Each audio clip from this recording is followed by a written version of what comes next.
Good morning and welcome to Morning Movie News, where the week is off to a very slow start when it comes to movie news, with the exception, of course, of Suicide Squad's box office. But we're going to be discussing that in depth on Movie Math. So for today's episode of Morning Movie News, I've got one news story, but I'm going to fill out the rest of the episode with viewer questions. I found some particularly good ones.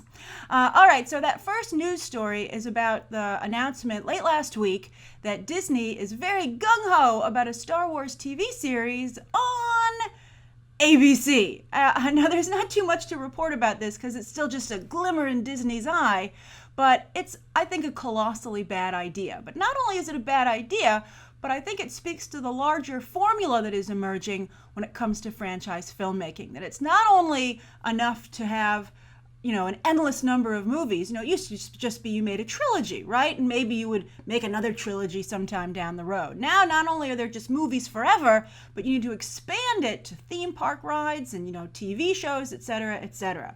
And you've seen Marvel and DC, of course, lead the charge here. But, I think there are other properties like potentially Harry Potter. Harry Potter has everything but the TV show. And we've discussed that they maybe should have a TV show. But TV is not so simple a landscape to navigate. There are different corners of television, different tiers, I guess, if you want to really get down to it. And network TV seems to be the lowest tier. And they have the Powerless show coming to network television, but Powerless from DC made absolutely no dent at Comic-Con. It was a disaster.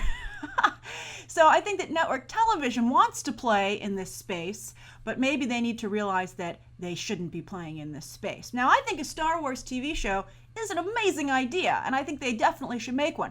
Now, for instance, the criteria to have this kind of expansive universe or world building is that you have to have a really detailed cinematic universe to begin with, right? With corners that can be explored all by their lonesome in a different medium. Now, I bring that up because, for instance, I think it would be hard to do like a Jurassic TV show, right? Because, that's a very small world. It's a very popular world, but there isn't like a space that you can explore that you're not like, well, how is this not just the movie?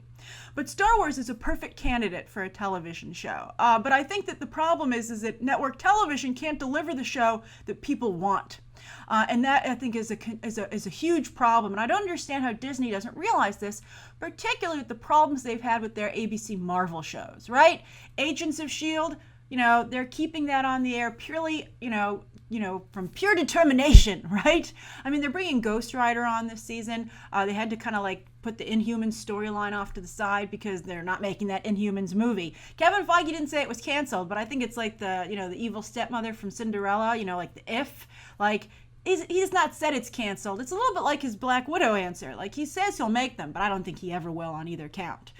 Maybe Black Widow, Inhumans, no way, because I just think he doesn't want anything to do with the TV universe, which I know for a fact because he went to Disney and said, please remove me from the TV sphere and the comic sphere so I can operate independently.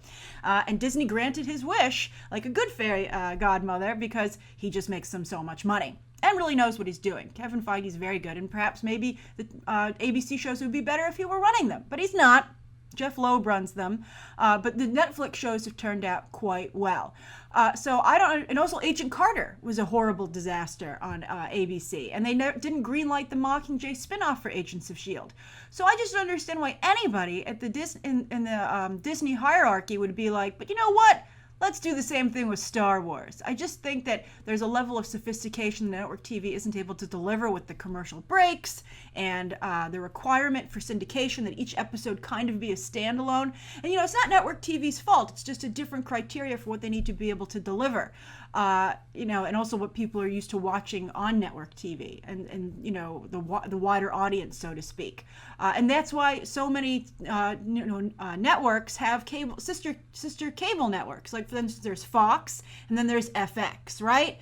Et cetera, et cetera. So we'll see what happens. But I think that the Star Wars show obviously belongs on Netflix. It's just so clear that I'm surprised that they would even consider potentially jeopardizing the brand with an ABC show. But I'm curious, would you have any faith in a Star Wars ABC show? We'll all watch it, but the question is, will we continue to watch it. I guess that would be like the hook. They'd have to decide what the hook is. If they could do, here's one exception, and I don't know if network TV would be able to even pull this off, but if they could do young Kylo Ren, like that wonderful like animated comic strip that was being tweeted after Star Wars The Force Awakens, like Kylo Ren growing up with Han and Leia and Chewie, I might watch that. But again, like, Calvin and Hobbes style to some degree, but I don't even know if, again, a network could pull that off appropriately. So we'll see. We'll see what happens, but I think it's a disastrous idea. All right, so let's get to the viewer questions of the day. As I said, I think they're really particularly good ones because they're ripe for so much discussion. And the first one comes from BTT viewer Jordan Williams. And Jordan says, potential question. I like your humbleness, Jordan. It did get picked as a question.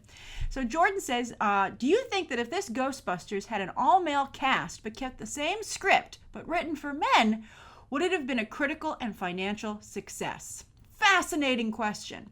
And I think this speaks to some people saying, I don't hate Ghostbusters because it has an all-female cast. I hate Ghostbusters because it's not the quality that it should be for the franchise.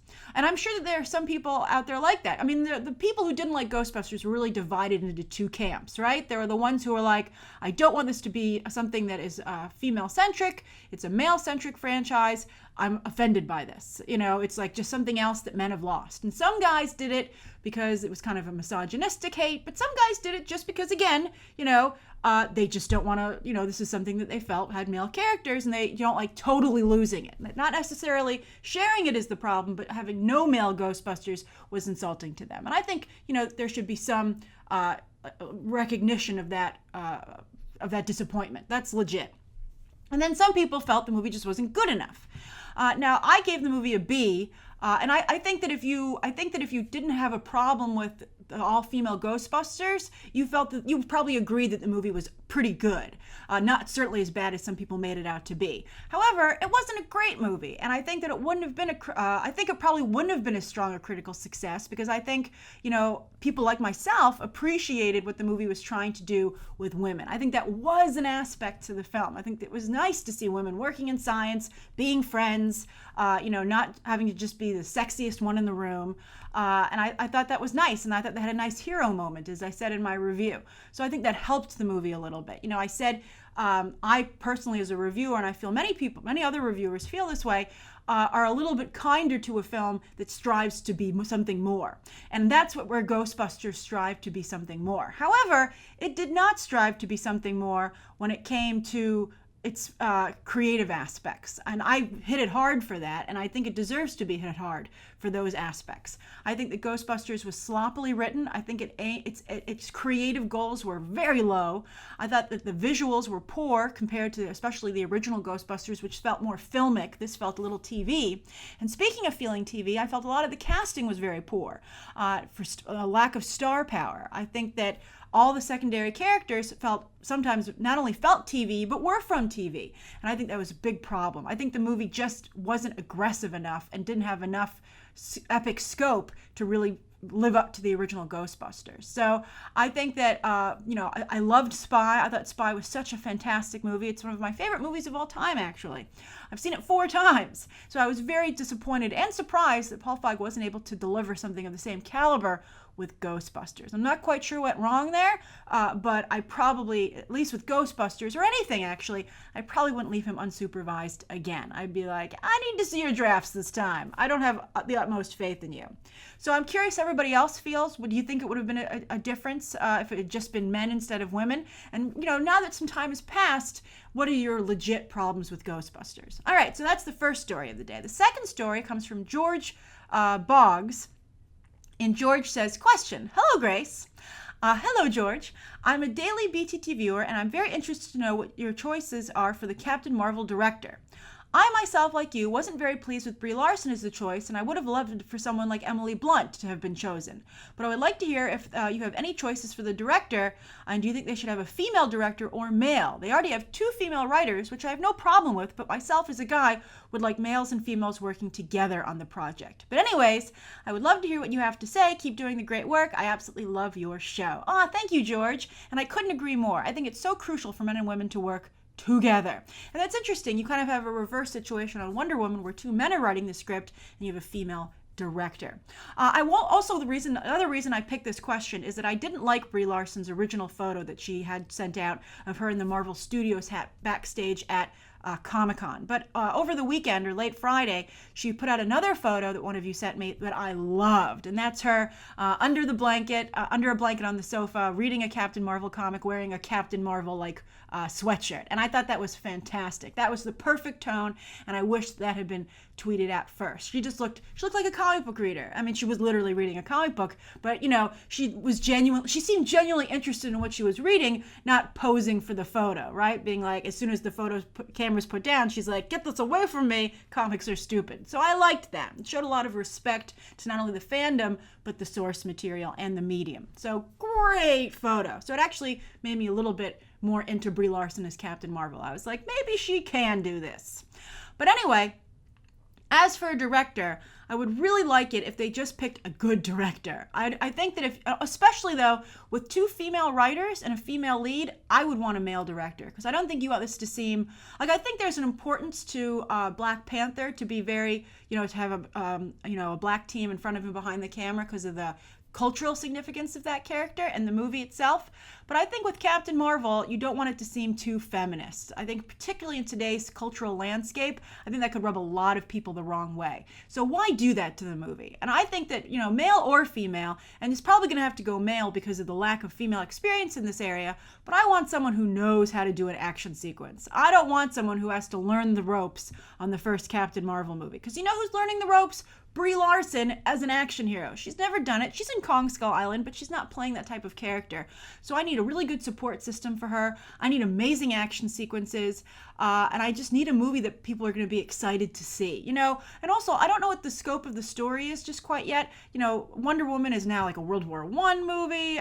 It's about a woman leaving her home and going to man's world and the culture shock. I mean, there are a lot of elements there that I think play to the strengths of a dramatic director like Patty Jenkins. But, Captain Marvel isn't that deep, like Carol Danvers. I mean, they can't do the Rogue storyline, which is her darkest storyline that she's ever had. Although I guess Civil War II is kind of dark for her. But still, I think that Brie Larson's, she's a fighter pilot. She gets these alien powers. And she's supposed to kick butt. So I think you need a director who can help her kick butt. So my first criteria is that the director have experience, know what they're doing with a blockbuster. And my second criteria is, if we can get a guy, let's get one, because I think it would be nice to merely make sure this seems like a team effort instead of like a celebration of women. All right. Like, for instance, I don't know if it still does, but remember it was supposed to come out like on International Women's Day, and it's like barf. All right. So anyway, that's the second viewer question of the day. And then the final viewer question, I like this one a lot. This one came from Zaki Howard. And Zaki says, question, Grace. I'm a long-time viewer. Oh, thank you. And I love your content so much, I never miss an episode. I was inspired about the sequel question, and I wondered if you could talk about X-Men Apocalypse. Last week we talked about potential sequels that might be happening for some of the summer's most controversial movies, like Warcraft, Tarzan, Ghostbusters. So Zaki says, I went to see the movie and I enjoyed it, but I'm a big X-Men fan and started reading the comics when I was like 10. Anyway, the movie didn't seem to get great reviews, but it did $500 million worldwide. The studio, unlike DC and Marvel, who have movies planned for the next 5 years, Fox here, has yet to announce the X-Men Sinister movie, the one they teased at the end. Keeping up with everyone, I would think that so for Fox to keep up with everyone else, the key says, I would think that summer 2018 would be the right date. Do you know anything about this? Keep up the fantastic work. And then P.S. I'm not great with emojis, so close your eyes and picture hearts 100% and thumbs up. That's fantastic. I do love emojis, but Zaki, your question didn't need them. So I think this is a really good question, and I do question overall the future of the X-Men franchise. I think that they are really trying to be innovative. You can see that the upcoming Legion show looks very different on FX. Deadpool, of course, Deadpool 2 has been announced, and they're going to be filming that very soon.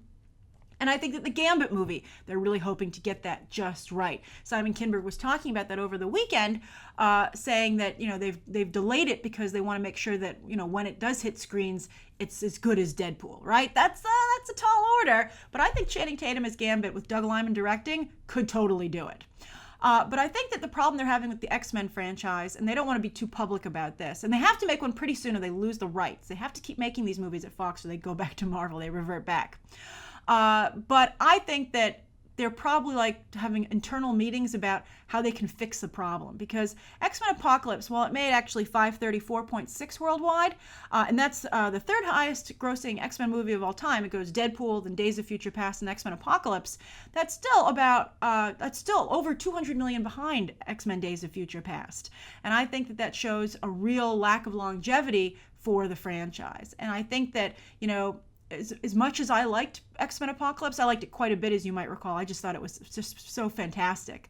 I think that Bryan Singer, it might be time for him to go, because I think that the fresh energy that Tim Miller brought to Deadpool was very exciting. And I think that what Doug Liman's going to bring to Gambit is going to be very exciting. So I think they're probably deciding, should they continue with this franchise? I mean, everyone's contract is up for renewal. Jennifer Lawrence, James McAvoy, Michael Fassbender. And so I think they're probably having some really, strong internal meetings and really just deciding if they want to continue with this.